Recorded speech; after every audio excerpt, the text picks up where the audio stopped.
Hello everyone, welcome back to our channel. চলে আসলাম অনেক দিন পরে একটা ভ্লগ নিয়ে। তো আজকে আমরা সবাই মিলে যাব হচ্ছে দীঘা, সেই জন্য এখন কিন্তু মাম্মাকে রেডি করাচ্ছি। পাপা দাদুকে জিজ্ঞেস করো তো কেমন লাগছে। দাদুকে জিজ্ঞেস করো কেমন লাগছে। দাদু কই? কাকা কই? কাকা দাদু হেভি পটল ফুল। তো যাই হোক, তাড়াহুড়ো করেই আমরা বেরিয়ে পড়লাম, আর বাবা এখন চলে গেছে গাড়ি আনার জন্য। সেই জন্য দেখো একটুখানি আমি আর মাম্মা ফটো তুলে নিচ্ছিলাম। অ্যাকচুয়ালি আমাদের যাওয়ার কিন্তু কোনো রকম কোনো প্ল্যানই ছিল না। হঠাৎ করেই মা আগের দিন রাতে বলল যে পুজো দিতে যাবে, যেহেতু দীঘার ওখানে চন্নেশ্বর একটা মন্দির আছে, তোমরা অনেকেই হয়তো জানো। তো ওই মন্দিরে আমার কাকার মানত ছিল, তো মানতটা অনেক দিন ধরেই দেওয়া হচ্ছিল না। হুট করেই কাকার যাওয়ার ইচ্ছা হলো, সেই জন্য মা আমাদেরকেও ফোন করে বলল যে তোরা চলে আয়, সবাই মিলে একসাথে যাব। তো সেই জন্য আমরা কিন্তু সকাল সকাল চলে আসলাম এই বাড়িতে, আর দেন বিকেলের মধ্যেই সবাই মিলে আমরা বেরিয়ে পড়েছিলাম। দেন কিছুটা রাস্তা আসার পরে এখন কিন্তু সবাই চা খেয়ে নিচ্ছিল, সেই জন্য বাবা একটু গাড়িটা দাঁড় করিয়েছিল, আর সেই ফাঁকে আমিও কিন্তু মাম্মাকে খাইয়ে নিলাম। এরকম কিন্তু সুস্থভাবে ও কোনোদিন বাড়িতে খায় না। দেখো মার কোলে বসে কি সুন্দর ও দিব্যি খেয়ে নিচ্ছে। যাই হোক, তারপরে আবার গাড়ি ছাড়া হলো, আর এদিকে দেখো ম্যাডাম কিভাবে ফিল নিতে নিতে যাচ্ছে গাড়িতে। ও কিছুতেই বসবে না, ও দেখতে দেখতে যাবে। যাই হোক, অনেকটাই রাত হয়ে গেছিলো। আমরা হয়তো ভেবেছিলাম যে 9টার মধ্যে আমরা চলে যাব দীঘায়, বাট সেদিন রাস্তায় প্রচণ্ড পরিমাণে জ্যাম ছিল, সেই জন্য এখন কিন্তু প্রায় 11টা মতো বাজে। এখানে সবাই রাতের ডিনারটা করে নিচ্ছে, আর এদিকে মাম্মাও ঘুমিয়ে পড়েছিল। দেন এখন প্রায় 1:45-1টা মতো বাজে। এখন আমরা চলে আসলাম হোটেলে। তো হোটেলে এসে দেখো মাম্মাকে চেঞ্জ করিয়ে দিয়েছি, আর এখন আমরাও একটু ঘুমিয়ে নেব। তারপরে ঘুম থেকে উঠে সকাল সকাল কিন্তু স্নান টান করে রেডি হয়ে বেরিয়ে পড়েছি। দেখো এদিকে মাম্মার মুডটা একদম অফ, ও ঘুমটা ঠিকঠাক হয়নি, ওকে ঘুম থেকে তুলে দেওয়া হয়েছে, সেই জন্য ওর মুডটা একদম অফ। যাই হোক, তারপরে এখন কিন্তু আমরা আবার চলে আসলাম চন্নেশ্বর মন্দিরে, মেনলি যেই জন্য আসা আমাদের, এই যে চন্নেশ্বর মন্দিরে পুজো দিতে আসার জন্যই।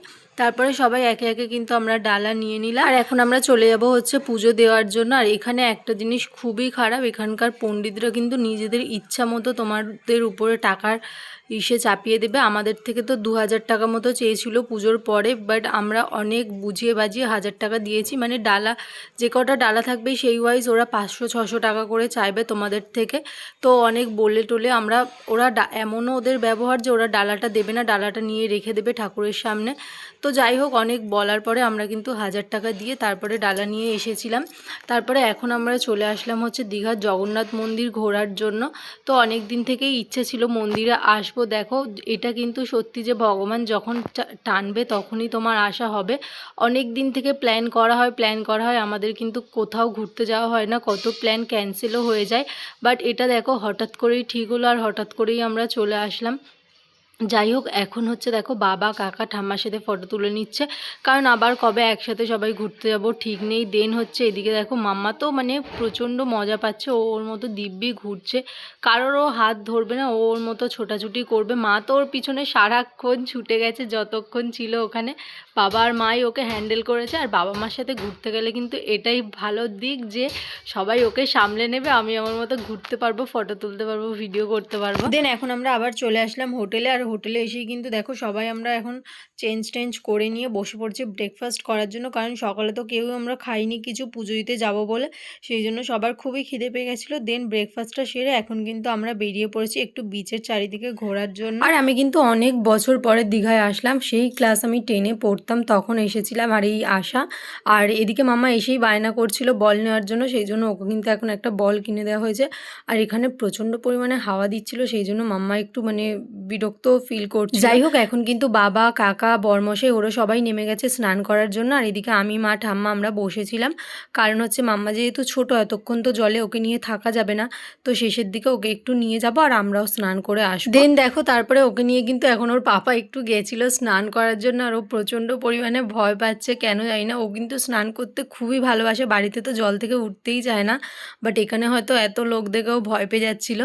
তারপরে যাই হোক আমরা হোটেলে চলে এলাম। তারপরে আমরা ফ্রেশ হয়ে আবার চলে এসেছি দুপুরের লাঞ্চ করার জন্য। আর লাঞ্চে আজকে আমরা নিয়ে নিয়েছিলাম বিরিয়ানি, আর খুবই টেস্টি ছিল। ওখানে দাদা বৌদি বিরিয়ানি ছিল, তো দাদা বৌদি থেকেই আমরা বিরিয়ানি খেতে আসলাম। তারপরে আবার আমরা এখন আর রুমে যাব না, বিচে আবার চলে এসেছি একটু বিকেলের দিকে ঘুরতে, কারণ আমরা আবার বাড়িতে চলে যাব। তো সেই জন্য একটু ভাবলাম চলো একটু ভিডিও শ্যুট করে নেওয়া যাক, একটু রিলস ফিলস বানিয়ে নিই। তারপরে হচ্ছে কি আবার আমরা কিছু কেনাকাটা করব, সেই জন্যই এখন হচ্ছে এখানে চলে এসেছি। আর এসে দেখছি কোনো দোকানই খোলেনি, সেই জন্য একটু ঘুরে নিচ্ছিলাম সবাই মিলে। আর মাম্মা কিন্তু ঘুমিয়েও পড়েছিল, তারপরে ঘুম থেকে উঠেও গেছে, উঠেও খেলা স্টার্ট করে দিয়েছে। তারপর টুকটাক একটু কিছু দোকান খুলতে স্টার্ট হয়েছে, সেই জন্য মা ঠাম্মা ওরা একটু কেনাকাটি করবে বলে আমরা এখন চলে আসলাম।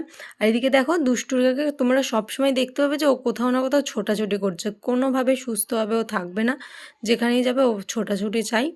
তারপরে আমাদের কেনাকাটি হয়ে গেছে, সব কিছু কমপ্লিট। আর এখন আমরা বসে পড়েছি বাড়িতে যাওয়ার উদ্দেশ্যে। এই যে বাবা দেখো গাড়ি এখন স্টার্ট দেবে। যাই হোক, তোমাদের কেমন লাগলো ভিডিওটা অবশ্যই কিন্তু কমেন্ট করে জানিও। আর আমাদের দুদিনের ফ্যামিলি ট্রিপটা মোটামুটি খুব ভালোই কাটলো।